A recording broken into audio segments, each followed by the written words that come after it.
মর্যাদাপূর্ণ জায়গায় আসার বসার তৌফিক দিয়েছেন, কোরআন এবং সহিহ হাদিস থেকে আলোচনা করার এবং আলোচনা শ্রবণ করার তৌফিক দিয়েছেন। সে মহান মনিবের দরবারে আমরা লাখো কোটি শুকরিয়া আদায় করছি। আমরা সকলেই বলছি আলহামদুলিল্লাহ। লাখো কোটি দরুদ ও সালাম বর্ষিত হোক মানবতার মুক্তির দূত সৈয়দুল মুরসালিন, নবিকুল শিরোমণি নবী সম্রাট রাহমাতুল লিল আলামিন জনাবে মুহাম্মদ রাসূলুল্লাহ সাল্লাল্লাহু আলাইহি ওয়াসাল্লামের প্রতি। আমরা সংক্ষিপ্ত সময়ে যে বিষয়টি নিয়ে আলোচনা করব তা হচ্ছে আদর্শ পরিবার গঠনে নারীর ভূমিকা এবং নারীর মর্যাদা। ইসলামে নারীর মর্যাদা এবং পরিবার গঠনে নারীদের ভূমিকা কেমন হতে পারে, উল্লেখিত বিষয় কোরআন এবং সহিহ সুন্নাহ থেকে আমরা আলোচনা করার চেষ্টা করব ইনশাআল্লাহ।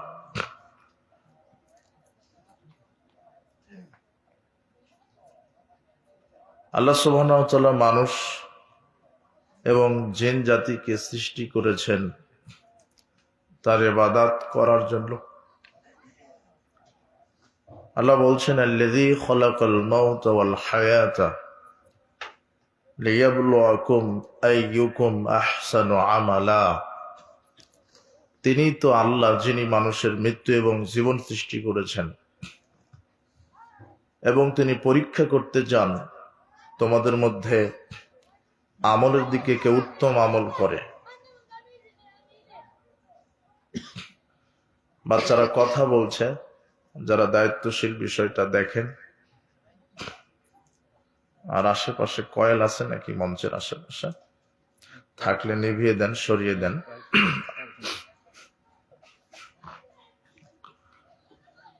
যারা রাস্তাঘাটে চলাচল করছেন চলাচল বন্ধ করবেন। রাত অনেক হয়ে গেছে, আমরা সংক্ষিপ্ত সময়, রাত বেশি করা যাবে না। আমরা আলোচনা মনোযোগী হই, মনোযোগ দিয়ে আজকের এই ইসলামী সম্মেলনটাকে আমরা মূল্যায়ন করার চেষ্টা করি।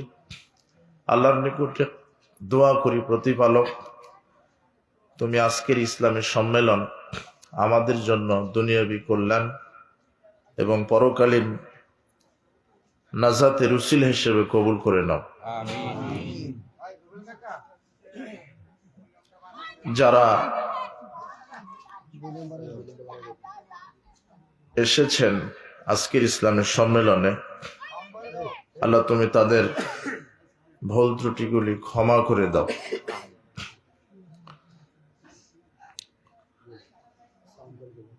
আল্লাহ সুবহানাহু ওয়া তাআলা মানুষকে সৃষ্টি করেছেন, মানুষ একমাত্র তার বিধান মেনে চলবে, এটা আল্লাহ চান, এটা আল্লাহ পছন্দ করেন।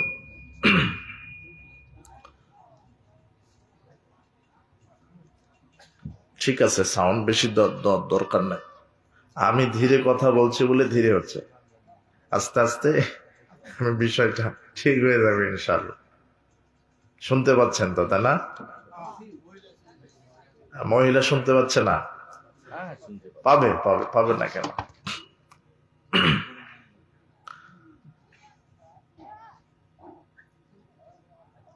আল্লাহ সুবহানাহু ওয়া তাআলা এটা চান যে মানুষ তার বিধান মেনে চলুক, ব্যক্তিগত জীবনে, পারিবারিক জীবনে, সামাজিক জীবনে, রাষ্ট্রীয় জীবনে, সব ক্ষেত্রে মানুষ আল্লাহর বিধান মেনে চলুক, এটা আল্লাহ চান। এবং সব ক্ষেত্রে আল্লাহ বিধান দিয়ে দিয়েছেন। ব্যক্তি জীবন কিভাবে চালাবেন, পারিবারিক জীবন কিভাবে চালাবেন, সামাজিক জীবন কিভাবে চালাবেন, রাষ্ট্রীয় জীবন কিভাবে চালাবেন, সবকিছু আল্লাহ চালানোর জন্য বিধান নাজিল করে দিয়েছেন। আল্লাহ সুবহানাহু ওয়া তাআলা বলছেন যে ইসলাম নারীকে মর্যাদা দিয়েছে, যেটা জাহিলি যুগে নারীদেরকে মানুষ মর্যাদা দিয়েছিল না। এই জন্য ইসলাম যখন আসলেন, তখন ইসলাম নারীকে মর্যাদার উন্নত শিখরে স্থান দিলেন। কোরআন মাজিদে আল্লাহ জাহেলি যুগের কর্মকাণ্ডটা এইভাবে তুলে ধরেছেন। আল্লাহ বলছেন, ওয়াইজা বুশশিরা আহাদুহুম বিলুনসা যাল্লা ওয়াজহুহু মুসওয়াদ্দাও ওয়া হুয়া কাযীম। যখন মেয়ের বাপকে সুসংবাদ দেওয়া হতো যে আপনি কন্যা সন্তানের পিতা হয়েছেন, কি সন্তানের? কন্যা সন্তানের। তখন কন্যা সন্তানের সুসংবাদটা পেয়ে জাহেলি যুগের পুরুষেরা, বাপেরা অসন্তুষ্ট হয়ে যেত, মুখটা কালো হয়ে যেত, মনোকষ্টে ভুগতেন। তার আশা রাখতো যে তার ছেলে সন্তান হবে। কিসের বাপ হবে? ছেলে সন্তানের বাপ হবে। কিন্তু যখন তাদের কানে খবরটা আসতো কিসের বাপ হয়েছেন? মেয়ের বাপ, এটা তাদের ভারী মনে হতো, তারা এটা নিতে পারতেন না, অপমান বোধ মনে করতেন, মর্যাদার হানি মনে করতেন। কয়েস বিন আসেম নামক এক লোক আল্লাহর নবীর কাছে এসে বলছেন, ইয়া রাসূলুল্লাহ, ইন্নী ওয়াদতু সামানিয়া বানাতিন লিফিল জাহিলিয়া। আল্লাহর নবী, আমি জাহেলি যুগে আমার 8টা কন্যা সন্তানকে জীবিত মাটিতে পুঁতে রেখেছিলাম। তো এইটা আর এখন ক্ষমার কি পথ? তখন আল্লাহর নবী বলছেন, তুমি 8টা গোলাম আজাদ করো। তখন কায়েস বিন আসেম বলছেন, আল্লাহর নবী, আমি গোলামের মালিক নই, আমি উটের মালিক। তখন আল্লাহর নবী বলছেন, ঠিক আছে, তুমি উট কুরবানি করো 8টা, আল্লাহর কাছে তওবা করো, যেহেতু এখন ইসলাম কবুল করেছো, ভুল বুঝতে পেরেছ, বিগত সব পাপ তোমার ক্ষমা হয়ে যাবে ইনশাআল্লাহ। তার মানে হাদিসটা প্রমাণ করে যে জাহেলি যুগের মানুষেরা তাদের কন্যা সন্তানকে জীবিত কি করে দিত?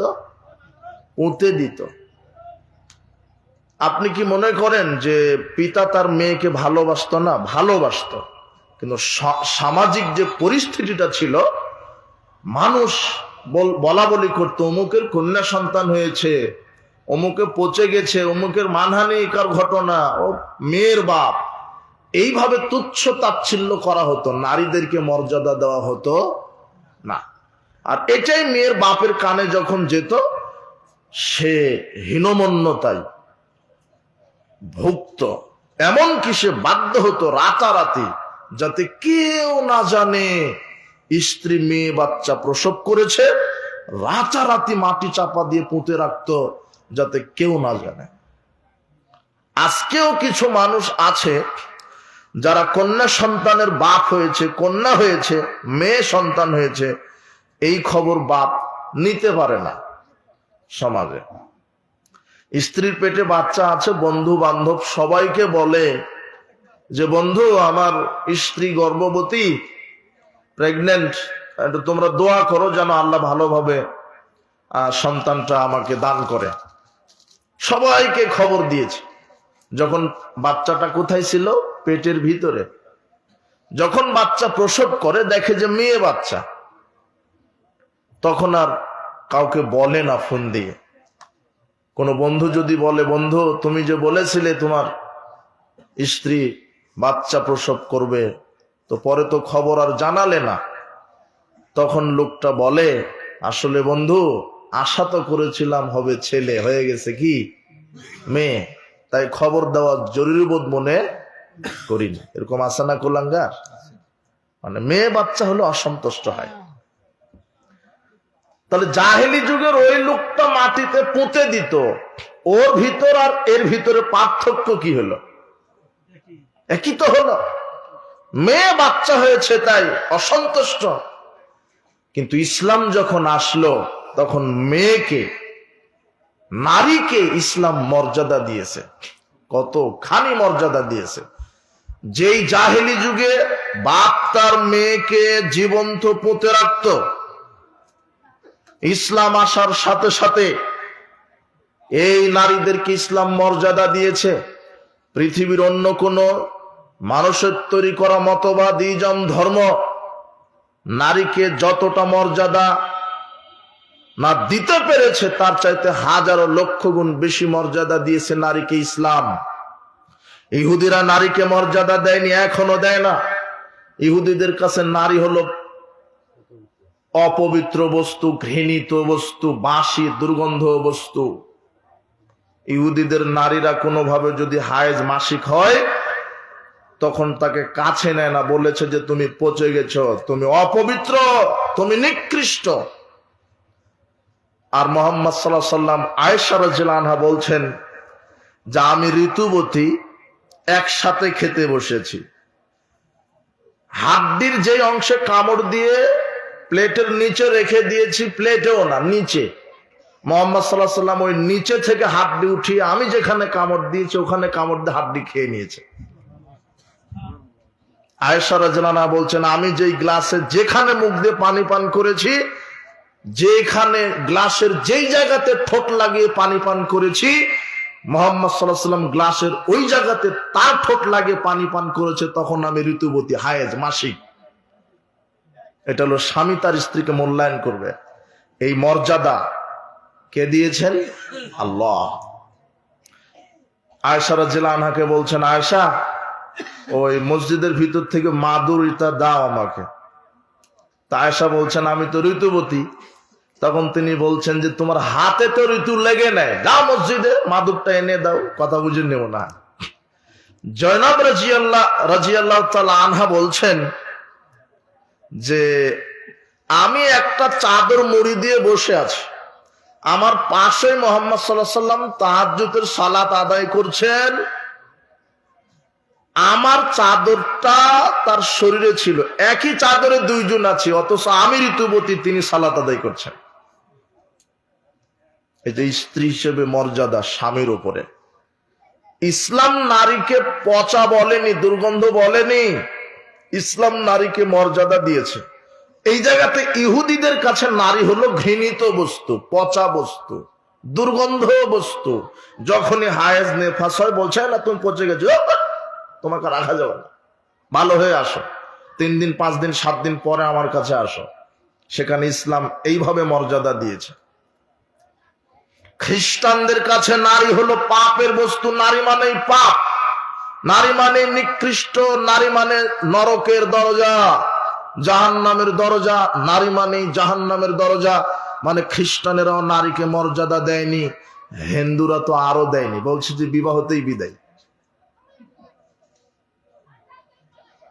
তোমার হিন্দু সমাজে পৈতৃক সম্পত্তির হক, পৈতৃক সম্পত্তির ওয়ারিশ মেয়ে হতে পারে না, কথা বোঝেনি মনে হয় যুবক।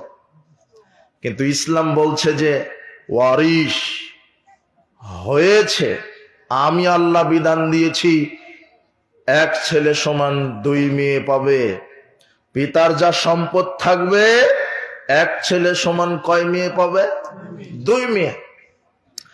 এই বিধান নিয়ে আবার কিছু নাস্তিক, বাংলাদেশেরই নাস্তিক, মডার্ন নাস্তিক, তাও মুসলমান ঘরের কুলাঙ্গার সন্তান, এরা বলছে যে ইসলাম নাকি নারীকে ঠকিয়েছে। কিভাবে ঠকালো? তো বলছে যে এক ছেলে সমান 2 মেয়ে। মানে যুবক, তোমার বাপের যদি 3 লক্ষ টাকা থাকে তাহলে তোমরা 2 ভাই বোন, তাহলে তুমি পাবে 2 লাখ আর তোমার বোন পাবে কত? 1 লাখ। ও তো এক চোখে দেখেছে। তার মানে তো ইসলাম নারীকে ঠকালো। কোথায় পুরুষ পেল 2 লাখ আর মেয়ে পেল 1 লাখ। এইভাবে সে যুক্তি দিচ্ছে। আসলে কিন্তু এরকম নয়, কিন্তু ওর যুক্তিটা এভাবে হয়নি।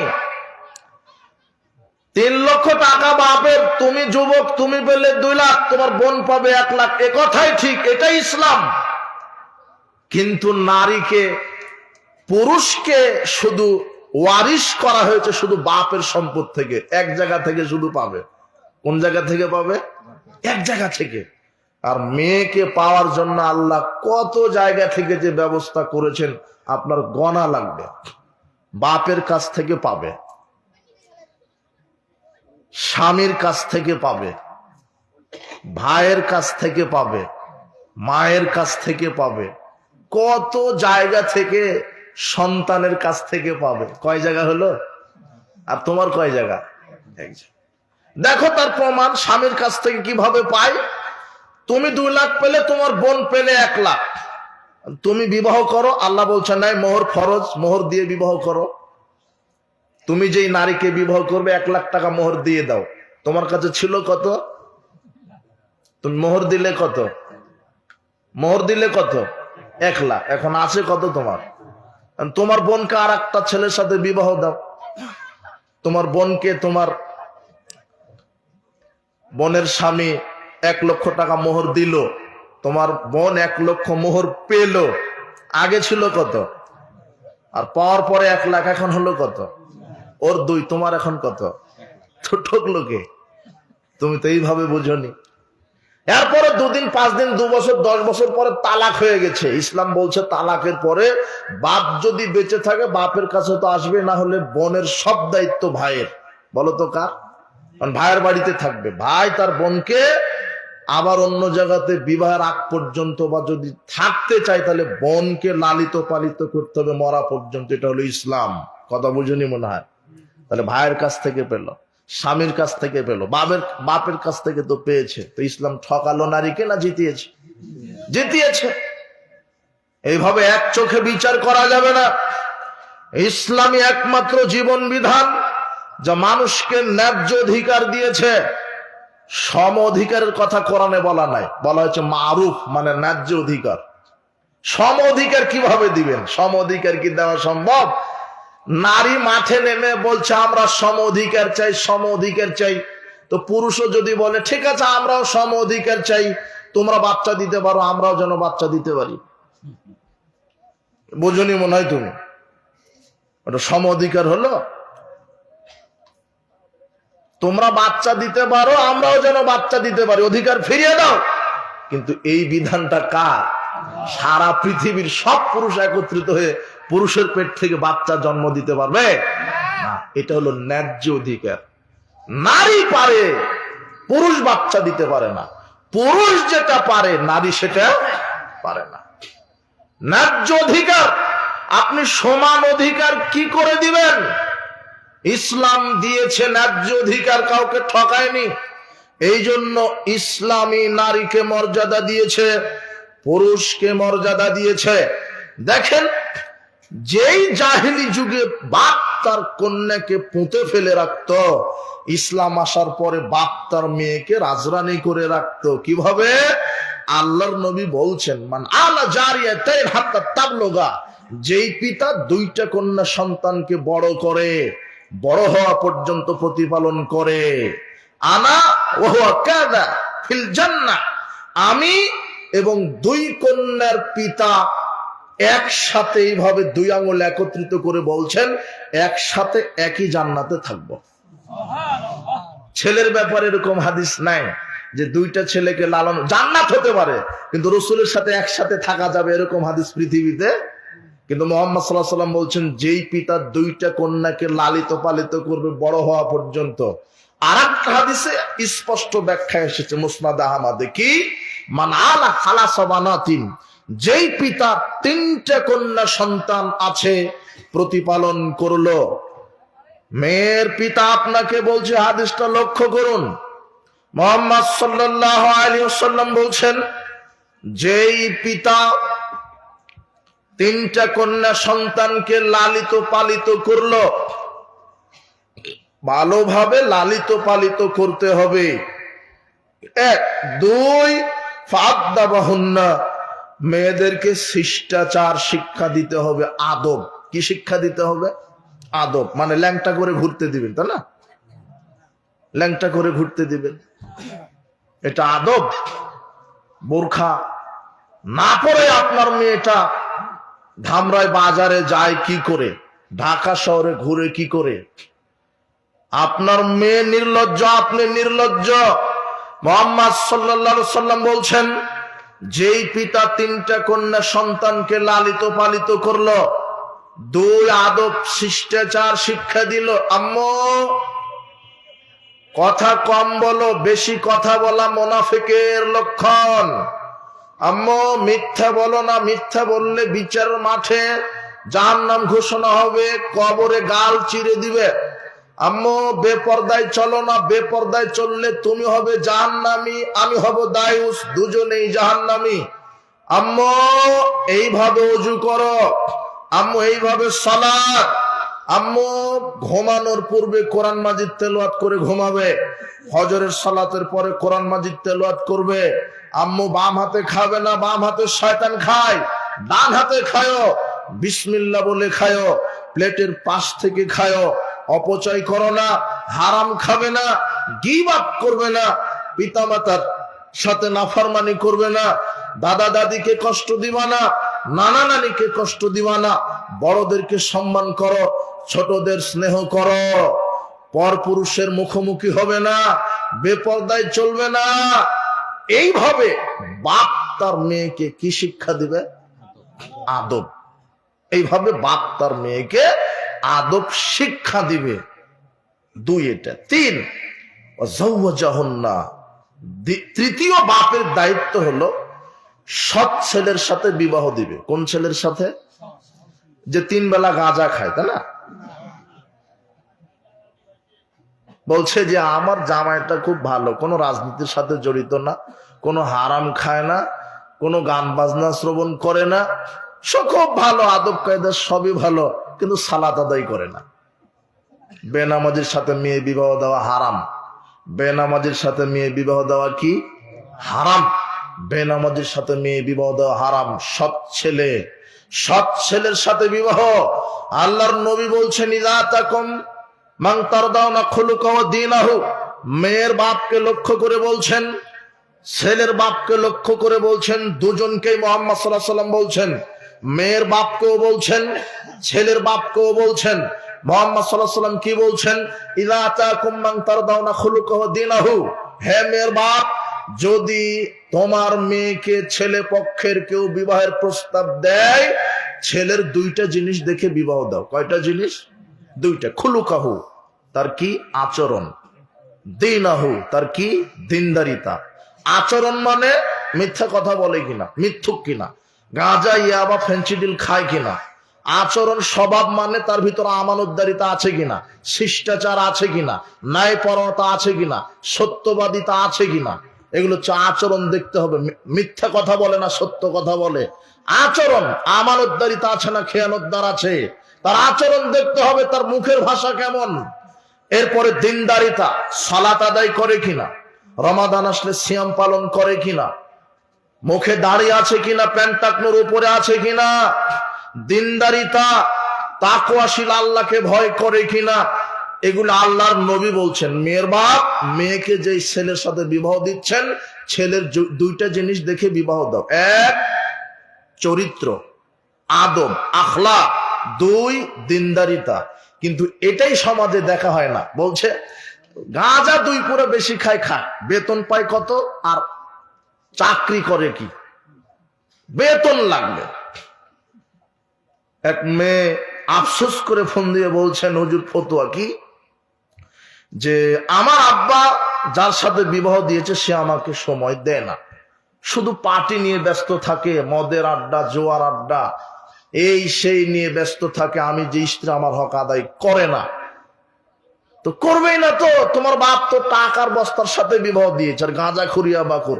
দিনদারিতার সাথে, দিনদার পুরুষের সাথে যদি বিবাহ দিত, তাহলে স্বামী হিসেবে স্ত্রীর হক আদায় করত। এটা তো করবে না। ও আরো কত 14 জন নারীর সাথে লুচ্চামি করে, তোমার বাপ তো টাকার সাথে বিবাহ দিয়েছে শুধু। মুহাম্মদ সাল্লাল্লাহু আলাইহি ওয়াসাল্লাম বলছেন, মেয়ের বাপ ওই ছেলের সাথে মেয়েকে বিবাহ দাও যার দিনদারিতা আছে, যার চরিত্র ভালো। যদি না দাও, দুনিয়াতে ফিতনা ফাসাদ হবে, পরকালে জাহান্নাম হবে। দুনিয়াতে ফিতনা ফাসাদ হবে, পরকালে জাহান্নাম হবে। আবার একই কথা ছেলের বাপ ছেলেকে বলছেন, ছেলেকে, যুবককে বলছেন, যুবক, ইয়া মাশারাশ শাবাব মান ইসতাতা মিনকুমুল বাপ। হে যুবকেরা, পুরুষ হলে বিবাহ করো। কি হলে? পুরুষ হলে। পুরুষ হলে বিবাহ করো। শুধু বিবাহ মানে একটা নারীকে তুমি বউ হিসেবে পাচ্ছ না। 1 বছর 2 বছর পর ওই নারী কোন সন্তানের মা হবে। কি হবে? ও মা হবে। যাতে করে তোমার স্ত্রী তোমার ছেলে মেয়েকে সঠিক শিষ্টাচার শিক্ষা দিতে পারে।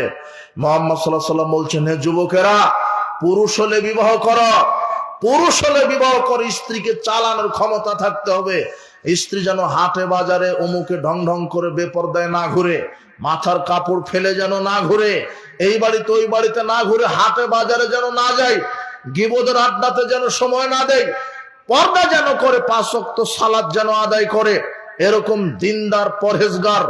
আল্লাহর নবী বলছেন, হে যুবক, তুমিও ওই নারীকে বিবাহ করো যেই নারীর ভিতরে দিনদারিতা আছে, আর যেই নারীর চরিত্র স্বভাব আদব আখলাক সুন্দর, এই নারীকে বিবাহ করো। না হলে দুনিয়াতেই তুমি একটা জাহান্নামের অংশে থাকবে, দুনিয়াতেই ফিতনা ফাসাদ, পরকালে তোমাকে জাহান্নামে যেতে হবে। কেন? স্ত্রী যদি বেপরদায় চলে তুমি হবে দায়ুস, স্ত্রী যদি বেপরদায় চলে তুমি হবে দায়ুস, স্ত্রী যদি সালাত আদায় না করে তাহলে তুমি হবে অযোগ্য স্বামী। উপস্থিত বৈঠকের মুসলিম দিনী ভাই বোন, বলছিলাম মুহাম্মদ সাল্লাল্লাহু আলাইহি ওয়াসাল্লাম বলছেন যে মেয়ের বাপ 3টা কন্যা সন্তানকে প্রতিপালন করলো। 1, প্রতিপালন; 2, শিষ্টাচার আদব শিক্ষা দিবে মেয়েকে; 3, সৎ ছেলের সাথে মেয়েকে বিবাহ দিবে; 4, ওয়াহসানা ইলাইহিন্না, সুবিচারটা ঠিক রাখবে। হাজী সাহেব ছেলেকে সব জমি লিখে দিয়েছে, মেয়েকে 1 কাঠাও দেয়নি। কথা বুঝেননি মনে হয়? ছেলেকে সব দিয়েছে, বছরে বছরে উমরা করে। হাজী সাহেব হজ এয়ারপোর্টেই যায়নি, কাবা ঘর বহু দূরের কথা। আগে মেয়েকে অংশটা দিতে হতো, সম্পদ সব মেয়েকে লিখে দিয়েছে, ছেলেকে দেয়নি, অথবা ছেলেকে দিয়েছে মেয়েকে দেয়নি। এগুলো মানুষের হক নষ্ট করলো, হজ যাকাত তাহাজ্জুদ দিয়ে বিচারের মাঠে জান্নাত হবে না। হাজী সাহেবের ওই যে 1 বিঘা জমি মেয়ে পেত, 1 বিঘা জমি মেয়েকে দেয়নি, হাজী সাহেবের কাঁধে থাকবে 1 বিঘা জমি। বোঝা গেল না মনে হয়? আল্লাহ বলছেন, ওমাই ইয়াগলুল ইয়াতি বিমা গাল্লা ইয়াউমাল কিয়ামা, যে যা আত্মসাৎ করবে তা কাঁধে নিয়ে বিচারের মাঠে উঠবে। যে যা আত্মসাৎ করবে, মাদ্রাসার প্রিন্সিপাল যদি ওই নিয়োগ বাণিজ্য করতে গিয়ে দুর্নীতি করে, তাহলে 1 কোটি 2 কোটি 50 লাখ 10 লাখ যা করেছে দুর্নীতি সব কাঁধে থাকবে। মসজিদের সেক্রেটারি যদি মসজিদের টাকা মেরে খায়, কোথায় থাকবে? বোঝা যাচ্ছে না মনে হয় কথা? বোঝা যায় কি? মাদ্রাসার প্রিন্সিপাল ও 10-এর পয়সা খেয়ে ফেলেছে, তাহলে কোথায় থাকবে বিচারের মাঠে? মসজিদের ক্যাশিয়ার সভাপতি মসজিদের টাকা দুর্নীতি করেছে, কোথায় থাকবে বিচারের মাঠে? মেম্বার চেয়ারম্যান এমপি মন্ত্রী জনগণের টাকা মেরে খেয়েছে, তাহলে কোথায় থাকবে? কাঁধে। আল্লাহ পিছনে একটা পতাকা টাঙিয়ে দিবেন, পতাকাতে লেখা থাকবে গাদ্দার। হাজারো লক্ষ কোটি কিয়ামতের মাঠে যত মানুষ সবাই দেখতে পাবে ওই যে অমুক সভাপতি প্রিন্সিপাল দুর্নীতিবাদ চোর বাটপার। তোর কত খারাপ লাগবে? কথা বুঝেননি মনে হয় কথা? ওয়াসানা ইলাইহিন্না, মেয়েদের সাথে সদাচরণ করো, শুধু ছেলেকে নয়। কার সাথে সদাচরণ? মেয়েদের সাথে। যদি 4টা কাজ করা থাকে যে কোনো পিতার, 1, প্রতিপালন করেন ভালোভাবে; 2, শিষ্টাচার শিক্ষা দেন আদব; 3, সৎ ছেলের সাথে বিবাহ দিয়ে দেন; 4, সুন্দর আচরণ করেন, তাদের সাথে ইনসাফ করেন। ফালাহুল জান্নাহ। এই 4টা কাজ যদি কোনো পিতা তার মেয়েদের সাথে করে থাকে, আল্লাহর নবী বলছেন ওই 3 কন্যার বাপের উপর আল্লাহ জান্নাতকে ওয়াজিব করে দিবে। এই যে দেখেন, মেয়ে হিসেবে মর্যাদা দিল বাপের উপরে। মেয়েকে দিয়ে জান্নাত হয়, আবার মেয়েকে দিয়ে জাহান্নামও হয়। মেয়ে যদি লুচ্চামি করে তাহলে বাপের পরিণাম কি? ঢং ঢং করে হেঁটে বেড়াচ্ছে, পর্দা নাই, সালাত নাই। এই জন্য আল্লাহর নবী বলছেন, ইয়া মাশারাশ শাবাব মান ইসতাতা মিনকুমুল বাত।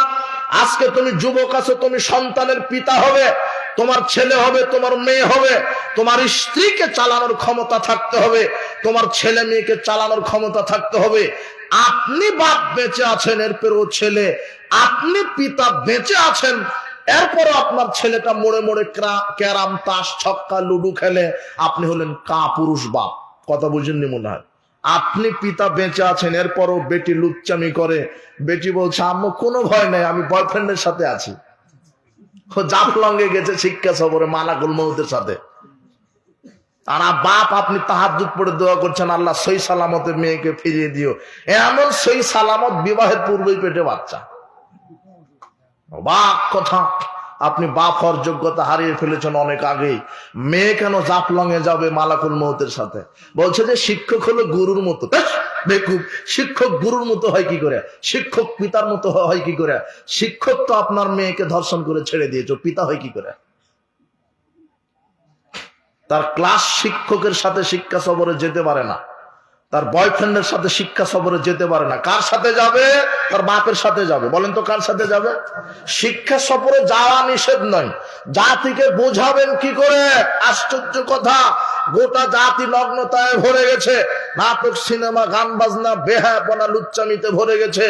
আশ্চর্য কথা, আল্লাহর নবী বলছেন কোন নারী এক সন্ধ্যা, এক বেলা, একদিনের জন্য, এক রাত্রের জন্য সফরে বের হতে পারে না মাহরাম ছাড়া।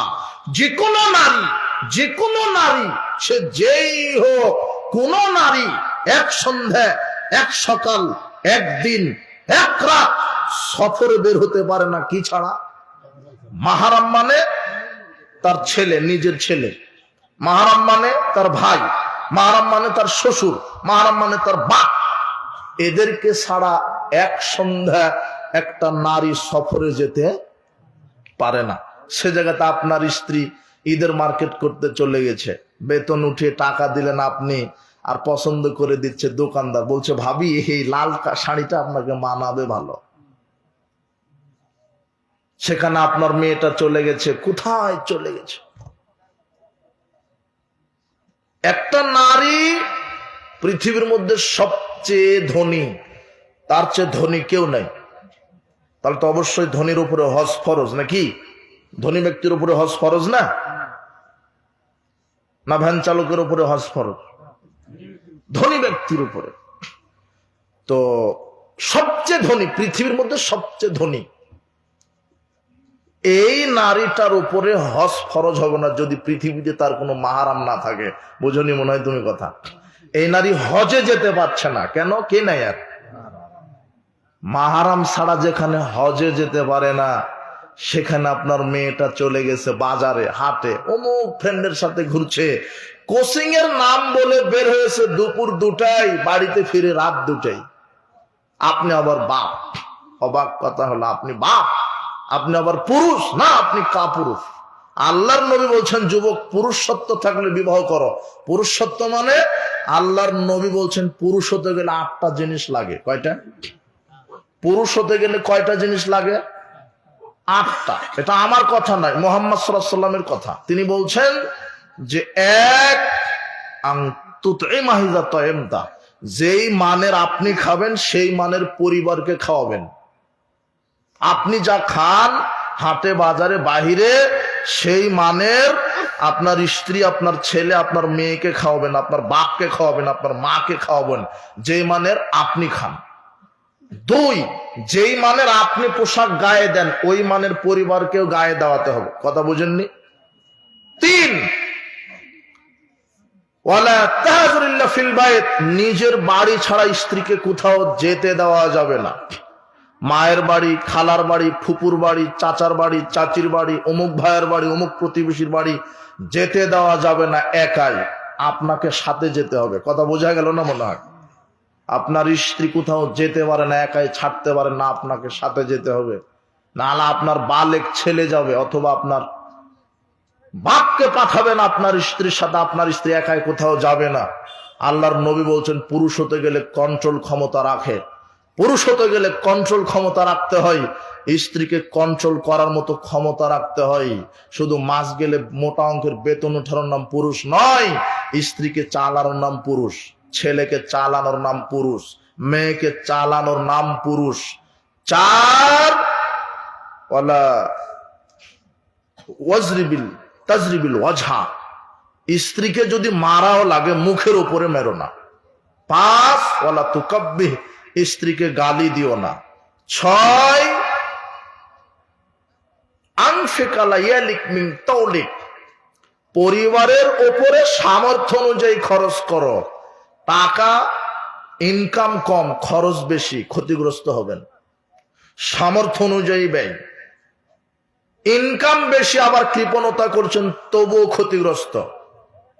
টাকা বেশি আছে, ছেলের লাগে মাসে 5,000, আপনার ছেলের পড়াশোনার খরচ মাসে 10,000, আপনি বলছেন বেটা টাকা তো অনেক আছে, দিলাম 15,000, লাগে কয় হাজার?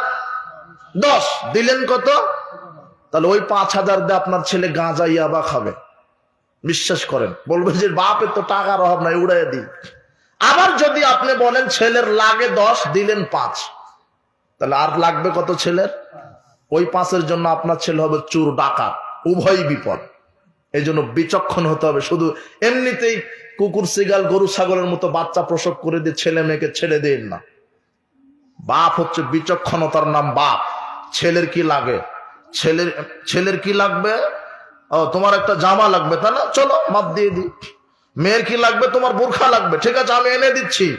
মেয়ে বোরখা কিনতে বাজারে যাবে না, কথা বুঝেননি মনে হয়। মেয়ের উচ্চতা হলো 4 ফুট, বাপ এনে দিয়েছে বোরখা 6 ফুটের, 2 ফুট কেটে দিবে, কেটে জোড়া তালি দিয়ে পড়বে, এর নামই বাপ। তাও মেয়েটা বাজারে যাবে না, ডং ডং করে বাজারে যাবে না, কথা বোঝা গেল না মনে হয়। আপনি চট্টগ্রামে গেছেন ব্যবসায়ী কাজে, 3 দিনের সফরে, স্ত্রী ফোন দিয়ে বলছেন শুনেছ বাড়িতে বেগুন নাই, বাড়িতে পেঁয়াজ নাই, বাড়িতে তেল নাই, বাজার করারও তো কেউ নাই। তখন আপনি বলবেন খালেদার আম্মা ওইভাবেই থাকো, ভাত রান্না করো, পানিতে ভিজিয়ে খাও, লবণ দিয়ে খাও, এইভাবে খাও। আমি খালেদার বাপ 3 দিন পরে ধামরায় গিয়ে বাজার করে দেব, তারপরে মাছ ভাত খেয়ে ভাত খেয়েও। এর নাম কি? পুরুষ। কথা বুঝেননি মনে হয়। কথা কি বুঝেছেন? যদি আপনার ছেলে থাকে তাহলে ছেলে বাজার করবে, এটা আমি গতিতে বুঝাচ্ছি। তা আপনার স্ত্রী বাজারে যাবে না। প্রত্যেকটা পরিবারে অভিভাবক আছে, আপনি না, আপনার ছেলে আছে, আপনার পিতা আছে, অথবা আপনার শ্বশুর আছে, কেউ নাই, একান্তই নাই, নিরুপায় হচ্ছেই না। সেই ক্ষেত্রে বাড়ির পরিবেশে যেতে পারে, একেবারে নিরুপায়। কিন্তু বোঝাতে গিয়ে বলছে আপনার স্ত্রী যাবে না, 2 দিন অপেক্ষা করবে, পান্তা ভাত খাবে। বোঝেননি মনে হয় কথা। এটা হলো কন্ট্রোল ক্ষমতা। সামর্থ্য অনুযায়ী ব্যয়। 6, 7 ওয়ালা তারফা আনহু মাসাকা আদাবান, পরিবারের উপর থেকে শিষ্টাচারের লাঠি উঠিয়ে নিও না। আল্লাহর নবী বলছেন আল্লেক আসাকালা বাবে, তুমি তোমার লাঠি তার দরজার সামনে ঝুলিয়ে রাখো। কি? লাঠিটা কোথায় ঝুলিয়ে রাখতে বললেন আল্লাহর নবী? দরজার সামনে। এই যুবক, মুহাম্মদ সাল্লাল্লাহু আলাইহি ওয়াসাল্লাম বলছেন তুমি তোমার লাঠিটা দরজার সামনে ঝুলিয়ে রাখো, মানে ওই লাঠিটা আপনার মেয়েটা দেখবে। আপনি পরিবারে আইন জারি করে দিবেন, আম্মু তোমার প্রাইভেট আছে অমুক শিক্ষিকার কাছে 12টা থেকে 1টা পর্যন্ত, তোমার প্রাইভেটে যেতে লাগে আধা ঘন্টা, আসতে লাগে আধা ঘন্টা, তাহলে 11:30টায় বের হতে হবে, আধা ঘন্টায় 12টায় পৌঁছাবে, 12টা থেকে 1টা পর্যন্ত তুমি কোচিং করবে, আসতে লাগে আধা ঘন্টা, তাহলে 1:30টার সময় বাড়িতে উপস্থিত থাকতে হবে। রাস্তাঘাটে কিছু কারণে আরো 10 মিনিট তোমাকে দিলাম, তাহলে 1:40 বাড়িতে পৌঁছতে হবে। 1:41 হলে কিন্তু এইটা আছে। কোনটা আছে? এইটা। ছেলেকে বলবে নাই বেটা তোমার স্কুল হলো 10টা থেকে ক্লাস 4টে পর্যন্ত, বাড়িতে আসতে লাগে আধা ঘন্টা, 4:30, 5টা যদি বাজে এখনো বাড়িতে আসেনি, তাহলে এইটা আছে। স্ত্রীকে বলবেন স্ত্রী এই যে এইটা আছে, শুধু দেখিয়ে দিবেন, তাহলে আর উল্টা পাল্টা করবে না। কথা বুঝেননি মনে হয় আপনি। লাঠিতে সোজা, এই কথা মুহাম্মদ সাল্লাল্লাহু আলাইহি ওয়াসাল্লাম বলছেন। ওয়াক্ত হয়ে গেছে সালাত, ওয়াক্ত মতো সালাত না হলে এইটা আছে, দেখবেন স্ত্রী ঠিক ঠিক সালাত আদায় করছে। কিন্তু আপনি লাঠি খরচ করবেন কি করে? আপনি হয়ে গেছেন আপনার স্ত্রী, আপনার শ্বশুর আর শাশুড়ির কাছে আপনি হয়ে গেছেন বলদ, মানে 5 লক্ষ টাকা যৌতুক নেওয়া আছে। এখন আর আপনি কিছু বলতে পারেন না। মানে 2 লক্ষ টাকা দিয়ে গরু কিনে এনেছেন বাজার থেকে। কি কিনে এনেছেন? গরু। 2 লক্ষ টাকা দিয়ে কিনে এনেছেন, আপনার গরু। আপনি যেই খুঁটিতে বেঁধে রাখবেন, গরু ওই খুঁটিতে থাকতে কি বাধ্য। আপনি যখন তাকে পানি খেতে দিবেন তখন খেতে কি বাধ্য, যখন খড় খেতে দিবেন তখন খেতে কি সে বাধ্য। আপনার গরু, আপনি যেভাবে চালাবেন সেভাবে। কত লাখ দিয়ে কিনেছেন? 2 লাখ। এই যুবক, তোমাকে তোমার শ্বশুর, তোমার শাশুড়ি আর তোমার বউ কিনেছে 5 লাখ দিয়ে। কত লাখ দিয়ে বলো তো? 5 লাখ। এখন তুমি হয়ে গেছে এদের কাছে গরু ছাগল, এই জন্য তুমি শাসন করতে পারো না। তুমি বলছো, আমাকে বলছে হুজুর আপনাদের ওয়াজ শুনে ইসলাম ভালো লাগে, ছেলেকে একটু মাদ্রাসায় পড়াবো, কিন্তু ছেলের মা বলেছে না না মাদ্রাসায় পড়ালে হবে না, ফকিরি বিদ্যা, মাদ্রাসায় পড়ানো যাবে না, ওটা জঙ্গি হয়। বইয়ের ভয়ে ছেলেকে মাদ্রাসায় ভর্তি করে দেয় না, এ হলো কাপুরুষ। এ কি? ওদিকে শ্বশুর বলেছে মাদ্রাসায় পড়লে চাকরি হয় নাকি, মাদ্রাসায় পড়লে চাকরি হবে না। শ্বশুর ওই বিবাহের দিনে বলে দিয়েছে যে বড় একটা চাকরি করতে হবে। তখন এই শ্বশুরের কথা শুনে ও স্ত্রীর সাথে মিলনই করতে পারেনি। বাসর ঘরে দুইজনে নিয়ত করছে ছেলে যদি হয় তাহলে জানোয়ার বানাবো। জানোয়ার মানে ইঞ্জিনিয়ার, জানোয়ার মানে কি? ও লন্ডন পাশ করে এসে রড সিমেন্ট সব ভোটটা খাবে, এই জন্য এর নাম হলো জানোয়ার। যে যত বড় ইঞ্জিনিয়ার সে তত বড় জানোয়ার। ওই ইঞ্জিনিয়ার হয়েছে মানুষের টাকা দুর্নীতি করার জন্য। ও বলছে যে ডাকাত বানাবো। ডাকাত মানে ডাক্তার। তুমি তোমার বাপকে নিয়ে গেছো এমবিবিএস ডাক্তারের কাছে, শুধু বলেছো আমার আব্বা ঘুমাতে পারে না। 10টা পরীক্ষা দিয়েছে, 10টা পরীক্ষাতে শুধু 20,000 টাকা বিল। চিকিৎসা শুরুই হয়নি, শুধু এক্সপেরিমেন্টের 20,000। এরপরে প্রেসক্রিপশন লিখছে তোমার এমবিবিএস চিটার। ও লিখার সময়তে তাও ভালো কোম্পানির ওষুধ লিখছে না, লিখছে ওই কোম্পানির ওষুধ যেই কোম্পানি তাকে কি দিয়েছে, টাকা দিয়েছে। আপনি তো এই চিটার তৈরি করেছেন। আমি তাই বলে ডাক্তার ইঞ্জিনিয়ার বানাতে নিষেধ করিনি, আগে ইসলামের শিক্ষা। কথা বুঝেননি মনে হয়? আগে মক্তব মাদ্রাসায় পড়ে আল্লাহর ভয় দেখান। মক্তব মাদ্রাসায় পড়ে একটা হাদিস শিখবে কি, ক্বালা রাসূলুল্লাহি সাল্লাল্লাহু আলাইহি ওয়াসাল্লাম মান গাশশা ফালাইসা মিন্না, যে ব্যক্তি প্রতারণা করে সে আমার উম্মত। এই হাদিসটা এমবিবিএস ডাক্তার মক্তবে শুনেছে। এমবিবিএস ডাক্তার হতে নিষেধ নয়। আপনার ছেলে ডাক্তার হবে, ইঞ্জিনিয়ার হবে, সচিব হবে, আর্মি অফিসার হবে, বড় এমপি মন্ত্রী হবে, কিন্তু আগে কোরআন এবং হাদিসের জ্ঞান, আল্লাহর ভয় ঢুকাই দিতে হবে। আপনার এই এমবিবিএস ডাক্তার যদি মক্তবে হুজুরের কাছে হাদিসটা শুনে যেত যে বাবা যে ব্যক্তি প্রতারণা করে সে মুহাম্মদ সাল্লাল্লাহু আলাইহি ওয়াসাল্লাম উম্মত নয়, সে জাহান্নামী, তখন এই এমবিবিএস ডাক্তার আর রোগীর সাথে প্রতারণা করতে পারত?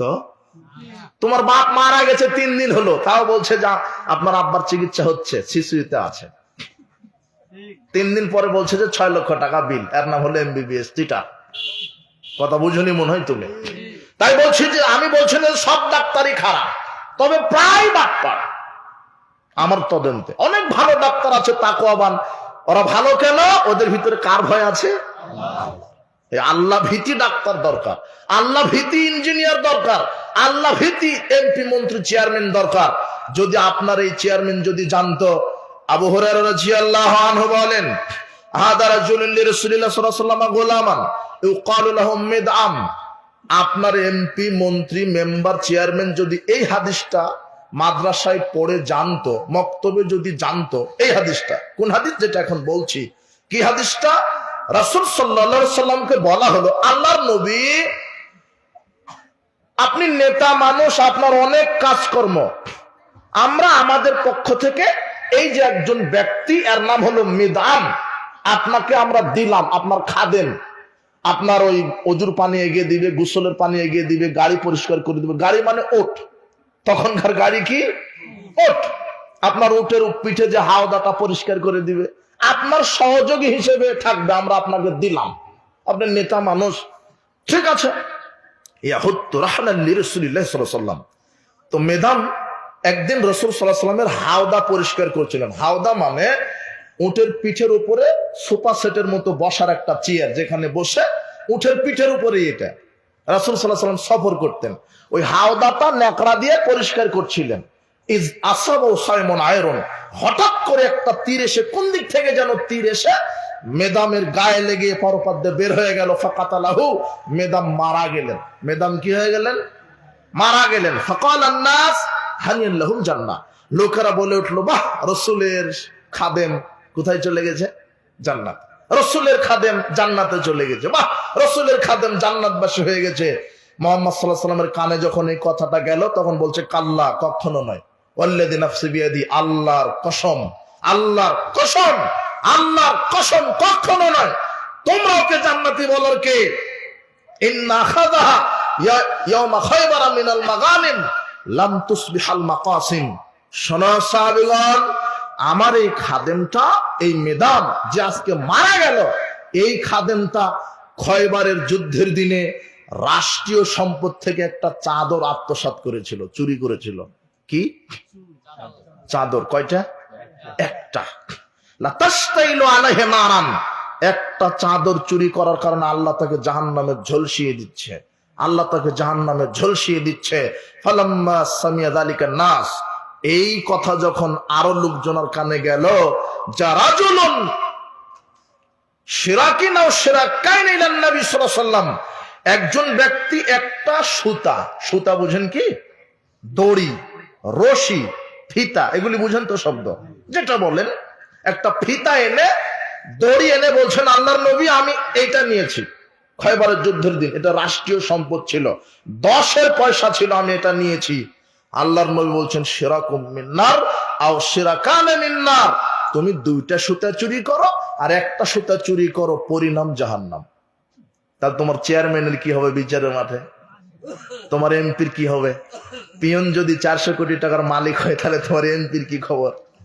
তোমার এমপি, আমি এমপি হতে নিষেধ করিনি, তুমি হও এমপি, কিন্তু কার ভীতি থাকা লাগবে? তাহলে তোমার জনগণের টাকা দুর্নীতি করতে পারবে? চেয়ারম্যান করবে, পটলের ব্যবসা করবে, সমস্যা কি? কথা বুঝুনি মনে হয় তুমি। তাও জনগণের টাকা চুরি করলে কি হবে? হজ যাকাত তাহাজ্জুদ দিয়ে কি জান্নাত হবে? না।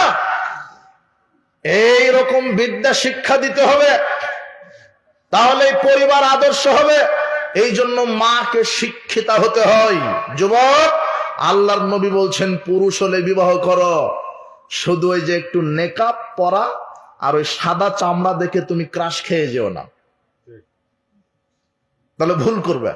মিডিয়াতে একটা বোরখা, হাত মোজা, পাও মোজা, নেকাব সব আছে। ওই নারীকে জিজ্ঞাসা করা হচ্ছে, সাংবাদিক বলছে আপু বলেন তো 5 জন নবীর নাম, তখন বলছে আবু হুরায়রা আলাইহিস সালাম। মানে ওই এমনিতে বোরখা পড়ে আছে, ভিতরে ইসলামের জ্ঞান নাই। আল্লাহর নবী বলছেন বংশ দেখে বিবাহ করো। কি দেখে? পুরুষেরা বংশ দেখে বিবাহ করে যারা বিচক্ষণ। সৌন্দর্য দেখো, সম্পদ দেখো। তবে আমি মুহাম্মদ সাল্লাল্লাহু আলাইহি ওয়াসাল্লাম দিনদারিতাকে বেশি প্রাধান্য দিচ্ছি। সৌন্দর্যতা হলে ভালো, খারাপ হলে, কুৎসিত হলেও অত সমস্যা নেই। সম্পদ থাকলে ভালো, সম্পদ না থাকলে অত সমস্যা নেই। বংশীয় হলে ভালো, না হলেও সমস্যা নেই। তবে দিনদারিতা যদি না থাকে তাহলে কি সমস্যা? স্ত্রীকে বলবে ডান দিকে যেত, বাম দিকে যাবে, গরম পানি চাইবে, ঠান্ডা পানি দিবে। তোমার বাপ মোড়ে মোড়ে চা খায় আর বলে ছেলের বউ একখান পেয়েছি, একেবারে ইংরেজিতে অনার্স মাস্টার্স। আরে ওটা করোনা ভাইরাসের চেয়ে খারাপ। ওটা কি বলছেন আপনি? ও চুল ছাটে, ভ্রু চিকন করে, দাঁত ছানিতে করে, দেখেননি লিপস্টিক পরে পতিতালয়ের নারীর মতো, নখ আবার বড় বড় রাখে সজারুর মতো। আশ্চর্য কথা, ওনাকে শিক্ষিতা নারী, ওনাকে শিক্ষিতা নারী। যুবক, ভুল হয়েছে তোমার। যারা বিবাহ করনি এখন শপথ করো, ওয়াদা করো যে বিবাহের পূর্বে দেখে বিবাহ করবে, দিনদারিতা। আল্লাহর নবী বলছেন দিনদারি নারীকে বিবাহ করো। আচ্ছা, তোমাকে একটা হাদিস শোনায় তো, দেখো বুঝো কিনা। জাবের রাদিয়াল্লাহু আনহু বলছেন আমি আর মুহাম্মদ সাল্লাল্লাহু আলাইহি ওয়াসাল্লাম একটা যুদ্ধ থেকে ফিরে আসছি। পথিমধ্যে আল্লাহর নবী আমাকে বললেন, জাবের হাল তাজাওয়াজতা, তুমি কি বিবাহ করেছো নাকি? বলতো নাম। আমি বললাম হ্যাঁ। বিকরান আম সাইয়্যিবান? তিনি বললেন ওই বিধবা নারীকে বিবাহ করেছো না কুমারী নারীকে? তো আমি বললাম বাল সাইয়্যিবান, আমি বিধবা নারীকে বিবাহ করেছি আল্লাহর নবী, আমি বিধবা নারীকে বিবাহ করেছি। তখন আল্লাহ নবী বলছেন আফালা জারিয়াতান, তুমি কেন কুমারী নারীকে বিবাহ করলে না? তুলাইবুকা, তুমি তার সাথে খেলাধুলা করতে, সেও তোমার সাথে খেলাধুলা করত। কুমারী নারীকে বিবাহ করলে কুমারী নারীর মুখ মিঠা হয়। আলাইকুম বিল আবকার, অবশ্যই তোমরা কুমারী নারীকে বিবাহ করো। কেন? কুমারী মেয়ের মুখ মিঠা, তারা অল্পতেই সন্তুষ্ট, তারা অল্পতেই সন্তুষ্ট। বিধবা নারীকে বিবাহ করবেন, ও বলবো আগের স্বামী ভালো ছিল, চাওয়া মাত্রই পেতাম, তুমি খুবই খারাপ। দিক না দিক খোটা দিবে। কথা বুঝেননি মনে হয়? চাহিদা তুমি পূরণ করতে পারবে না, শুধু আগের স্বামীর খোটা দিবে, আগের স্বামী ভালো ছিল। আগের শ্বশুরই ভালো ছিল, আগের শাশুড়ি ভালো ছিল, তোমার মা খারাপ, এইভাবে কি করবে? এই জন্য আল্লাহ নবী বলছেন কি, কুমারী মেয়েকে বিবাহ করো। কি মেয়েকে? কিন্তু জাবের বলছে আল্লাহ নবী আমি বিধবা নারীকে বিবাহ করেছি। তখন বলছে কেন, তুমি তো কুমারী পারতে। তখন জাবের বলছে ইন্নাল আখাওয়াতিন, আল্লাহর নবী আমার আব্বা মারা গেছে উহুদের যুদ্ধে, আমার আব্বা আব্দুল্লাহ মারা গেছে উহুদের যুদ্ধে, প্রচুর টাকা ঋণ করে মারা গেছে, আর আমার 6টা বোন রেখে মারা গেছে। 6টা বোন আর ঋণ টানতে টানতে আমি জাবের ক্লান্ত হয়ে পড়েছি। ফাইন্নী আহবাবতু ইমরাতুন তাজাওয়াজতু ইমরাতুন, তাই আমি এমন একটা নারীকে বিবাহ করতে চাইলাম, তামসুতুহুন্না, যাতে করে আমার স্ত্রী আমার বোনদেরকে শিষ্টাচার শিক্ষা দিতে পারে। কি দিতে পারে? ওয়াতাকুমু আলাইহিন্না, আমার স্ত্রী যেন আমার বোনদের উপরে কঠোর হতে পারে, পাহারাদার হতে পারে। আমি যদি কুমারী মেয়েকে বিবাহ করতাম তাহলে আমার স্ত্রীর বয়স আমার বোনের সমপরিমাণ হয়ে যেত, তখন আর আমার স্ত্রীর শাসনটা তারা কি করতো না। দেখো বিচক্ষণ, দেখো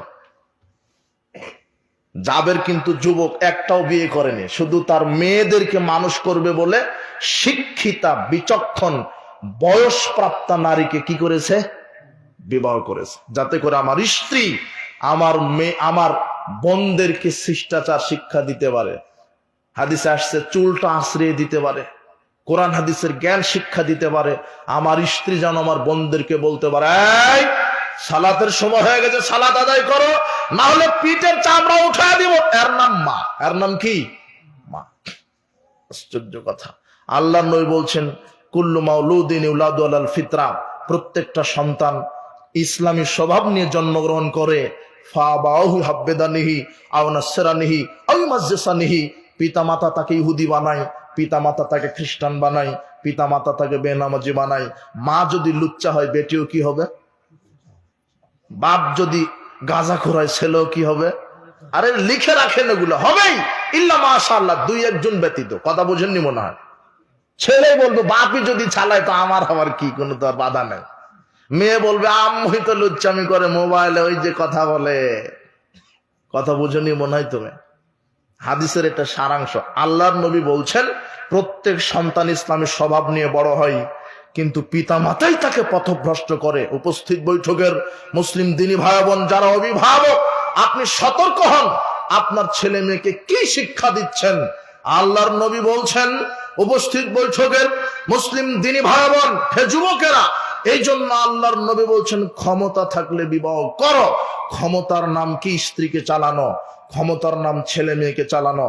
মরু আলাদাকুম বিসসালাত ওয়া মাবনাউ সাবসিনিন, তুমি তোমার সন্তানদেরকে সালাতের নির্দেশ দাও যখন 7 বছর। কয় বছর? অদরিবুহুম আলাইহা ওয়া মাবনাউ আশরাসিনিন, তুমি তোমার ছেলে মেয়েকে সন্তানকে প্রহার করে পিটিয়ে সালাত আদায় করাও যখন তার বয়স 10 বছর। তাই তো মুহাম্মদ সাল্লাল্লাহু আলাইহি ওয়াসাল্লাম বলছেন লাঠিটা কোথায় ঝুলিয়ে রাখতে হবে? এই জন্য আগে নিজেকে পুরুষ হতে হবে। যৌতুক নিয়ে গরু ছাগল হয়ে গেলে লাঠি আর কাজ করবে না, ওই লাঠি আপনার পিঠেই পড়বে। আজকে যুবক তুমি তওবা করো, যৌতুক নিয়ে বিবাহ করব না, বলো ইনশাআল্লাহ। আল্লাহ তুমি তৌফিক দান করো। আল্লাহ তোমার বাপকে হেদায়েত দান করুন। তোমার এদিকে ডিগ্রি বড় হয়, তোমার বাপ হা বড় করে। কথা বুঝুনি? তোমার বাপকে আল্লাহ হেদায়েত দান করুন। আপনার ছেলেকে বিবাহ দিবেন, পুরুষের মতো করে যৌতুক নেবেন না। খবরদার, তাহলে বিক্রি হয়ে গেলেন। খবরদার, পুরুষত্ব ধরে রাখেন, ইসলামী শরিয়ার আলোকে জীবন যাপন করেন, পরিবার আদর্শ হবে। নারী এবং পুরুষ আদর্শ না হওয়া পর্যন্ত পরিবার আদর্শ হবে না। এই জন্য সাবধান উপস্থিত বৈঠকের মুসলিম দিনী ভাই বোন। বলছিলাম ইসলামে নারীর মর্যাদা, মেয়ে হিসেবে মর্যাদা বাপের উপরে, বোন হিসেবে ভাইয়ের উপরে মর্যাদা। ওই যে জাবেরের কাছে কে মর্যাদা পেল? তার বোনেরা। দেখো জাবের বলছে আমার 6টা বোন, তাকে মানুষ করতে হবে। এই যুবক, তুমি তোমার বোনের প্রতি খেয়াল রাখো। তোমার বাপের হয়তো বা জ্ঞান বুদ্ধি কমের কারণে পরিচালনা নাও করতে পারে, কিন্তু তুমি ভাই, তুমি এখন বালেগ হয়েছে, তুমি তোমার বোনকে কন্ট্রোল করবে। এই বোন, পর্দা করো, সালাত আদায় করো, ঢং ঢং করে ঘুরো না। এইভাবে ভাইকে বলতে হবে। কাকে? ভাইকে। তুমি কাকে বলবে এগুলা? তোমার বোনকে। তুমি ভাই, তোমার দায়িত্বে আসতে হবে এখন। এই যে দেখুন, জাবের বলছে আমি আমার বোনকে কন্ট্রোল করেছি, আমি আমার বোনদেরকে কন্ট্রোল করেছি, আর নাম ভাই। তুমি নিজেই লুচ্চামি যদি করো, তাহলে তোমার বোনকে তুমি কন্ট্রোল করতে পারবে না। সাবধান। উপস্থিত বৈঠকের মুসলিম দিনী ভাই বোন, ইসলাম নারীর মর্যাদা দিয়েছে বোন হিসেবে ভাইয়ের ওপরে, মেয়ে হিসেবে পিতার ওপরে, স্ত্রী হিসেবে স্বামীর উপরে।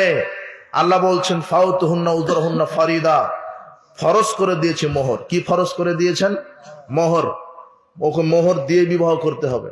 আর যখনই বলেছেন কাবিল তো, আমি কবুল করলাম, সেই দিন থেকে স্ত্রীর মরা পর্যন্ত তার খাওয়া, তার দাওয়া, তার পেশাব পায়খানা, তার চিকিৎসা, তার থাকা, তার পোশাক, সবকিছুর দায়িত্ব কার উপরে?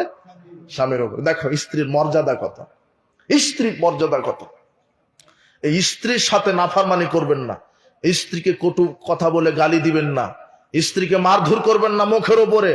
মারতে হবে কথা ঠিক, শরীরে কন্ট্রোল করার জন্য, কিন্তু কথায় কথায় মারবেন না, উগ্র মেজাজ দেখাবেন না, কটু কথা বলবেন না, গালি দিবেন না। স্ত্রীকে সম্মান করবেন, স্ত্রীকে সময় দিবেন, স্ত্রী সাংসারিক কাজে আপনি সময় দিবেন, রান্নার কাজে সহযোগিতা করবেন, কাপড় কাচার কাজে সহযোগিতা করবেন। আপনি কত বড় কি হয়ে গেছেন! মুহাম্মদ সাল্লাল্লাহু আলাইহি ওয়াসাল্লাম রাষ্ট্রপতি মানুষ। কি রাষ্ট্রপতি? আয়েশা রাদিয়াল্লাহু আনহা বলছেন তারপরেও আল্লাহর নবী কানা ফি মেহনতি আহলি ইয়ানি খিদমত আহলি। আয়েশা রাদিয়াল্লাহু আনহা বলছেন মুহাম্মদ সাল্লাল্লাহু আলাইহি ওয়াসাল্লাম সাধারণ মানুষের মতোই মানুষ ছিলেন। তিনি আমাদের সংসারে অন্যান্য ব্যক্তিদের মতো আমাদেরকেও সহযোগিতা করেছেন, সাংসারিক কাজ করেছেন, মানে ঘর ঝাড়ু দিয়েছেন, বোঝেননি মনে হয় কথা, রান্নার কাজে সহযোগিতা করেছেন।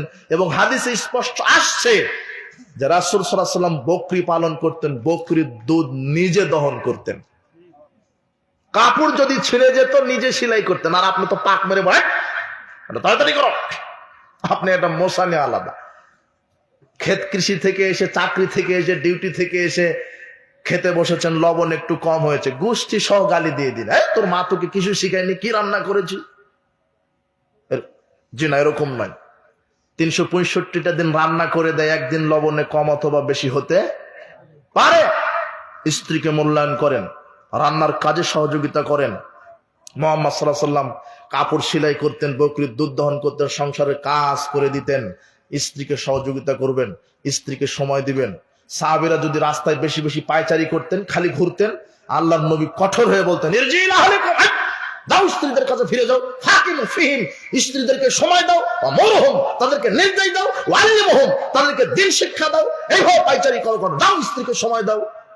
আজকে অনেক পুরুষ আছে স্ত্রীকে সময় দেয় না।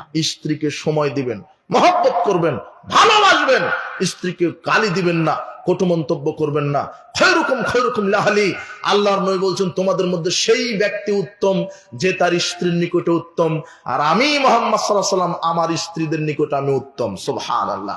বিচার মাঠে আল্লাহ স্ত্রীদের নিকট থেকে সুপারিশ নিয়ে বলবে এই তোমার স্বামী কেমন ছিল।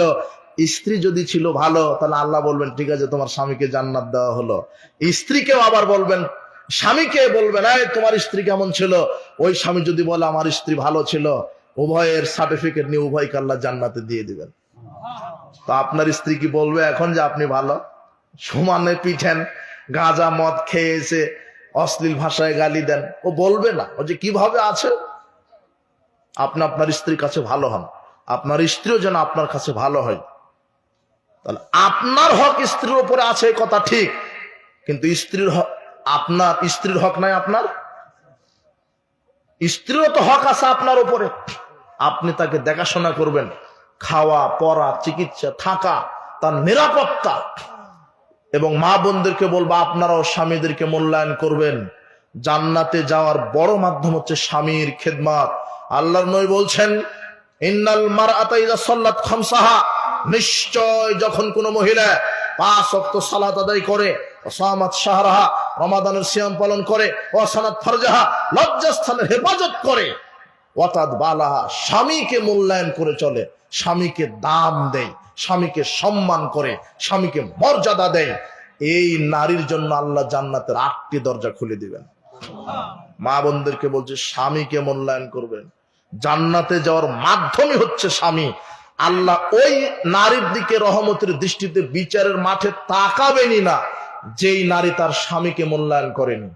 2 শ্রেণীর মানুষের ফরজ নফল কোন ইবাদত কবুল হয় না। তার এক হচ্ছে ওই নারী যেই নারী স্বামীর অবাধ্য। ওই নারীর সালাত আল্লাহ কবুল করেন না যেই নারী স্বামীর অবাধ্য। আর ওই নারী জাহান্নামে যাবে যেই নারী স্বামীর অবাধ্য। ওই নারী কুফরি করে যেই নারী স্বামীর অবাধ্য। মা বোন, স্বামীকে মূল্যায়ন করুন। আল্লাহর নবী বলছেন, আমি যদি মানুষ হিসেবে মানুষকে সেজদা করার কথা বলতাম, তাহলে পৃথিবীর সব স্ত্রীদেরকে বলতাম তোমরা তোমার স্বামীদেরকে কি করো? সেজদা করো। এর নাম স্বামী। আল্লাহ নবী বলছেন, জাহান্নামে দেখলাম অধিকাংশই মহিলা। কেন? স্বামীর সাথে কুফরি করে। কেমন? স্বামীর অনুগ্রহের শুকরিয়া আদায় করে না। একটা কাপড় কিনে এনে দিয়েছেন, ঠ্যাক করে ফেলে বলছে তোমার পছন্দই না। কি কিনে দিয়েছ? এই নারী জাহান্নামে। কথা বুঝেননি মনে হয় আপনি? হ্যাঁ মা বোন, আপনি বুঝেছেন কি? আর যদি আপনার স্বামীটা মোটা কাপড় হোক আর চিকন কাপড় হোক, একটা কাপড় এনে দিয়েছে, হাতে নেওয়ার পরে যদি বলতে পারেন আলহামদুলিল্লাহ, তাহলে ওই স্ত্রীর জন্য আল্লাহ জান্নাতের 8টি দরজা খুলে দিবেন। স্বামীর ভালো যা, স্ত্রীর ভালো তা। স্ত্রীর ভালো যা, স্বামীর ভালো তা। উভয়ে মিল মহব্বতে থাকতে হবে। অধিকাংশ পরিবার বউ শাশুড়ি স্বামী স্ত্রী গন্ডগোল কেন? ওই পরিবার ইসলাম নাই। এই কারণে ইসলাম আদর্শ বান হন, ইসলামকে মেনে চলুন। আদর্শ পরিবার কি? যেই পরিবারে 5 ওয়াক্ত সালাত আছে। কি আছে? ওই পরিবার আদর্শ পরিবার। 1 2, যেই পরিবারে হালাল খুর আছে। হালাল খুর কি খুর নাই? হারাম খুর নাই, বিড়ি খুর নাই, জর্দা খুর নাই, সিগারেট খুর নাই, গোল খুর নাই, সুদ খুর নাই, ঘুষ খুর নাই, দুর্নীতিবাজ নাই, সুর নাই, চাপটা নাই, লুচ্চা নাই। এই পরিবার কি পরিবার? আদর্শ পরিবার। 3, যেই পরিবারে পর্দার বিধান আছে, এই পরিবার আদর্শ পরিবার। 4, যেই পরিবারে নিয়মিত কোরআন তেলাওয়াত করা হয়। কি তেলাওয়াত করা হয়? কোরআন। ঘুমানোর পূর্বে একবার, ঘুমানোর পরে একবার। এগুলি যদি থাকে, তাহলে সেই পরিবারটা কি পরিবার? আদর্শ পরিবার। আল্লাহ আমাদেরকে আদর্শ পরিবার হিসেবে আমাদের পরিবারকে তুমি কবুল করো, আমিন। যত যুবকেরা আসছো তোমরা, আর যারা অভিভাবক, ছেলে মেয়েদের ব্যাপারে সচেতন হবেন। আর যুবকদেরকে বলছি, তোমরা গান বাজনা, মাদক, জেনা ব্যভিচার থেকে ফিরে থাকবে, জাহেলিয়াত থেকে ফিরে থাকবে। জাহেলিয়াত অন্ধকার, বিচার মাঠে পরিণাম জাহান্নাম। উপস্থিত মা বোনদেরকে বলছে, আপনারা সর্বশেষ যেটা আপনাদের ব্যাপারে কথা আসলো, স্বামীকে মূল্যায়ন করবেন।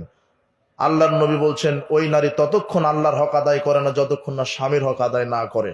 উপস্থিত বৈঠকের মুসলিম দিনী ভাই বোন, আদর্শ সমাজ গঠনে নারীর ভূমিকা অপরিসীম। মা যদি শিক্ষিতা হয়, ছেলে মেয়ে শিক্ষিত হবে। মা যদি অশিক্ষিত হয়, ছেলে মেয়ে অশিক্ষিত হবে। এই জন্য যুবক, বিবাহ করার পূর্বে তদন্ত করো, যাচাই করো। আল্লাহর নবী বলছেন, তাজাওয়াজুল ওয়াদুদ আল ওয়ালুদা। ওই নারীকে বিবাহ করো যেই নারী বেশি বেশি সন্তান দিতে পারে। কি দিতে পারে? ওই নারীকে বিবাহ করো যেই নারী বেশি বেশি সন্তান দিতে পারে। ফাইন্নী মুকাসিরুম বিকুমুল উমামা। আমি মুহাম্মদ সাল্লাল্লাহু আলাইহি ওয়াসাল্লাম বিচার মাঠে গর্ব করে বলবো, আমার উম্মতের সংখ্যা সবচেয়ে বেশি। কিন্তু তুমি বুঝবে কি করে যে এটা কম দিবে না বেশি দিবে? বিবাহিত করনি। আল্লাহর নবী বলছেন কি? ওই নারীকে বিবাহ করো যেই নারী বেশি বেশি কি দিতে পারে? সন্তান দিতে পারে, আর স্বামীকে শান্তি তৃপ্তি দিতে পারে। তাহলে দেখতে হবে যে তার মায়ের কয়টা সন্তান, তার খালার বা তার ফুপুর কয়টা সন্তান। কথা বোঝেননি? মায়ের যদি 8টা হয়, তাহলে এর সম্ভাবনা কয়টা আছে? হ্যাঁ, 10টা আছে। তোমার জাতি বলছে 2টার বেশি নয়, একটা হলেই ভালো হয়। ওর বাড়িতে যে বকরিটা আছে, বকরি চিনেন নাকি? ছাগল। ছাগলের পেটে যখন বাচ্চা আছে, তখন ও তাহাজ্জুদ পড়ে দোয়া করে, আল্লাহ 6টা বাচ্চা দিও। আর নিজের বউয়ের বাচ্চা যখন হবে, তো একটাই ভালো। মানে ও নিজে প্রমাণ করছে ও ছাগলের চাইতে কি খারাপ। সন্তান বেশি হলেই লাভ। আল্লাহ নবী বলছেন, ওই নারীকে বিবাহ করে যেই নারী বেশি বেশি বাচ্চা দিতে পারে। সর্বশেষ হাদিস, আব্দুল্লাহ ইবনে আব্বাস রাদিয়াল্লাহু আনহু বলছেন, রাসূল সাল্লাল্লাহু আলাইহি ওয়াসাল্লাম একদা বললেন, আলা উখবিরুকুম বিআহলিল জান্নাহ। আমি কি তোমাদেরকে জান্নাতবাসী সম্পর্কে বলে দিব না? কারা জান্নাতবাসী? কুলনা বালা ইয়া রাসূলুল্লাহ। সাহাবীগণ বলছেন, জি বলেন। তিনি বলছেন নবী ফিল জান্নাহ, নবীগণ জান্নাতি, ও সিদ্দিক ফিল জান্নাহ, যারা সত্যবাদী তারা জান্নাত, ও শহীদু ফিল জান্নাহ, যারা শহীদ তারা জান্নাতি, ও মাউলুদুন ফিল জান্নাহ, যারা ছোট্ট অবস্থায় বা মারা গেছে, শিশু অবস্থায় মারা গেছে, বাচ্চা অবস্থায় মারা গেছে, তারা জান্নাতি। এইভাবে বলতে বলতে তিনি বলছেন ওয়া নিসাউকুম মিন আহলিল জান্নাতিল ওয়াদুদুল আউদুল মাউলুদু আলা জাওজিহা। ওই নারীরাও বেশি বেশি জান্নাতি যেই নারী, এখানে তিনটা বৈশিষ্ট্য বলা হয়েছে নারীর, এই তিনটা বৈশিষ্ট্য কোন নারীর যদি থাকে তাহলে তারা জান্নাতি। এক, যেই নারী স্বামীকে তৃপ্তি, শান্তি, ভালোবাসা দিতে পারে, স্বামী ছাড়া কিছুই বুঝে না। অনেক স্ত্রী আছে দেওর ভাসুর ছাড়া কিছুই বুঝে না, ও জাহান্নামে। ও প্রতিবেশীর সাথে, প্রতিবেশীর কোন পুরুষের সাথে সম্পর্ক স্বামীকে যথেষ্ট মনে করে না, ওকে দিয়ে জাহান্নাম আল্লাহ খড়ি বানাবেন, ওই স্ত্রীকে দেও, ও জাহান্নামের খড়ি হবে। সাবধান, স্বামীকে শান্তি তৃপ্তি দিবেন। আল্লাহর নবীকে জিজ্ঞাসা করা হলো কোন নারী উত্তম, আল্লাহর নবী বলছেন যেই স্বামী তার স্ত্রীর দিকে তাকালেই ওই স্ত্রী স্বামীকে শান্তি তৃপ্তি দিতে পারে, স্বামী যেন খুশি হয়ে যায়, এমন স্ত্রী উত্তম। বাড়িতে ঢুকেছেন, স্ত্রীর মুখটা এরকম গোকরা সাপের মতো হয়ে আছে, তাহলে ওটা হইল শান্তি নেই। পানি চেয়েছেন, ঠ্যাক করে ফেলে দিয়ে বলছে খাইলে খা, না খাইলে না খা, ওটা স্ত্রী নয়। আপনি স্ত্রী ওকে তৈরি করতে পারেননি, বিবাহতে ভুল হয়েছিল। সাবধান, আল্লাহ নবী বলছেন স্বামী যখন স্ত্রীর দিকে তাকাবে তখনই যেন স্ত্রী খুশি, স্বামী খুশি হয়ে যায়, ওই স্ত্রী সর্বোত্তম স্ত্রী। তিনটা বৈশিষ্ট্যের কথা বলা হয়েছে মুসলিমের হাদিসে। এক, যেই স্ত্রী স্বামীকে শান্তি তৃপ্তি খুশি দিতে পারে, খুশি করতে পারে। লিতাসকুনু ইলাইহা, আল্লাহ বলছেন পুরুষের জন্য তার স্ত্রী আমি আল্লাহর পক্ষ থেকে নিদর্শন। কি নিদর্শন? লিতাসকুনু ইলাইহা, সারা পৃথিবীর সবচেয়ে শান্তি তৃপ্তির জায়গা হলো একটা পুরুষের কাছে তার স্ত্রী। বলেন সুবহানাল্লাহ। কোটি টাকা আছে, স্ত্রী কাছে নাই, শান্তি নাই। কঠোর পরিশ্রম করেছেন, স্ত্রীর বুকের উপরে মাথা দিয়ে যদি ঘুমাতে পারেন, ওর চাইতে শান্তি আর নাই। আছে? আজকে দুনিয়া নিয়ে ব্যস্ত, আপনি এত ব্যস্ত, একটা কলার একটা রুটি খাচ্ছেন রাস্তায় দাঁড়িয়ে, অফিসে যেতে হবে 8টার মধ্যে, বাড়িতে একটা নাস্তাও করার সুযোগ নেই। কথা বুঝেননি? আপনি এত ব্যস্ত, এত ব্যস্ত, না স্ত্রীকে সময় দিবেন, না ছেলেকে সময় দিবেন। আপনার এমন একটা ব্যবস্থা হয়ে গেছে দুনিয়াবি, এখন বাপ তার ছেলে মেয়েকে সময় দিতে পারে না, স্বামী তার স্ত্রীকেও সময় দিতে পারে না। বলছে আমার স্ত্রী এমবিবিএস ডাক্তার, রোগীর খেদমত করতে 24 ঘন্টা, আমাকে সময় দিতে পারে না। কথা বুঝেননি? আমি অমুক ইঞ্জিনিয়ার, বড় অফিসে কাজ করতে, কোথায় ছেলে, কোথায় মেয়ে, কোথায় স্ত্রী, কে কোথায়, সিস্টেমই ভিন্ন হয়ে গেছে। বেশি বেশি সময় দেওয়ার চেষ্টা করবেন পরিবারে। 2 নম্বর বৈশিষ্ট্য কি হবে? যেই স্ত্রী স্বামীর আনুগত্য করে। 3 নম্বর বৈশিষ্ট্য নারীর, যে স্ত্রী বেশি বেশি বাচ্চা দিতে পারে। কি দিতে পারে? এই নারীরা বেশি বেশি কোথায় যাবে? জান্নাতে। তাহলে আপনার স্ত্রী যদি এসে থাকে তো শুনছে, বলবেন যে বক্তব্য তো আজকে শুনে আসলাম আব্দুল্লাহর আম্মা, অন্তত 6টা নিতে হবে, 8টা নিতে হবে। যদি বলে পারবো না, শুধু বলবেন যে তাহলে আর একটা বিবাহ করব, তখন বলবো যে 16টা দিতে রেডি। বাচ্চা নিলে তো বেশি লাভ। 8টা নিয়েছেন আপনি দিয়ে 9টা, তাহলে প্রায় একটা ফুটবল টিম হয়ে গেল। আপনারা 10 বাপ বেটা যদি ধামরায় লাঠি নিয়ে নামেন, তো ধামরায় একাই আপনার, কেউ সামনে আসবে না। শক্তিও বেশি, টাকাও বেশি, চাকরি করবে, ব্যবসা করবে। কথা বুঝেননি মনে হয়? টাকা বেশি, শক্তি বেশি, আবার নেকিও বেশি। 10টা সন্তান, 10টা সন্তানকে অজু শিখিয়েছেন পিতা, সালাত শিখিয়ে দিয়েছেন, কোরআন শিখিয়ে দিয়েছেন। আপনার এই 10টা সন্তান কোরআন পড়বে, সালাত আদায় করে, ওরা 10 জন একাই যত নেকি পাবে, আপনি বাপ একাই তত নেকি পাবেন, নেকিও বেশি। আর যদি 8টা 10টার মধ্যে একটা না ওই ছোট অবস্থায় মারা যায়, আল্লাহ ওই বাচ্চাকে বিচার মাঠে বলবে তোমার বাপ মা কেডা গো, তো ওইটা তো যাও, ওই যে তোমার বাপ মায়ের কাপড় ধরে টেনে নিয়ে জান্নাতে চলে যাও। আর নিয়েছেনই একটা, আবার বলছে যে ছেলেটা আমার ধনির দুলেল, ইয়াবা ছাড়া খায় না। মানে একটাই ছেলে, কিছু বলতেও পারেন না। ছেলের কাছে এখন আপনি হয়ে গেছেন বলদ। ছেলে আপনাকে ব্ল্যাকমেইল করে, আব্বু সুজুকি না কিনে দিলে বিষ খেয়ে মারা যাব। অমুক কিনে না দিলে এই করবো, মানে আপনিও এখন বলদ হয়ে গেছেন। একটাই ছেলে মারা গেলে কি করবেন? কথা বুঝেননি মনে হয়। সাবধান। তো আদর্শ পরিবার গঠনে কোরআন এবং সহিহ সুন্নাহ মেনে চলার চেষ্টা করবেন। আল্লাহ যেন তৌফিক দান করে, বলেন আমিন। আজকে আর এই যে মসজিদের উন্নতি কল্পে আপনারা দান করবেন বেশি বেশি। আর উস্তাদজি সুন্দর সুন্দর কথা বলেছেন, আরো সময় থাকলে উনি অনেক কথা বলতেন। রাত হয়ে গেছে অনেক, আর 12টার পরে কথা বলা, আবার ফজরের সালাত আছে। আপনারা যে এত সময় ধৈর্য ধরে বসে আছেন, আমরা আপনাদের শুকরিয়া আদায় করছি। বারাকাল্লাহ ফিকুম ও জাযাকুমুল্লাহ খায়র। আল্লাহ আপনাদেরকে বারাকা দান করুন, উত্তম প্রতিদান দান করুন। তো মসজিদের জন্য কৃপণতা না করে দান করবেন সবাই।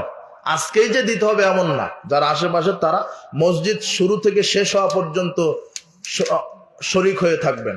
আল্লাহ যেন কবুল করেন, বলেন আমিন। বারাকাল্লাহ ফিকুম, জাযাকুমুল্লাহ খায়র। ওস্তাদ আপনি বৈঠক দোয়া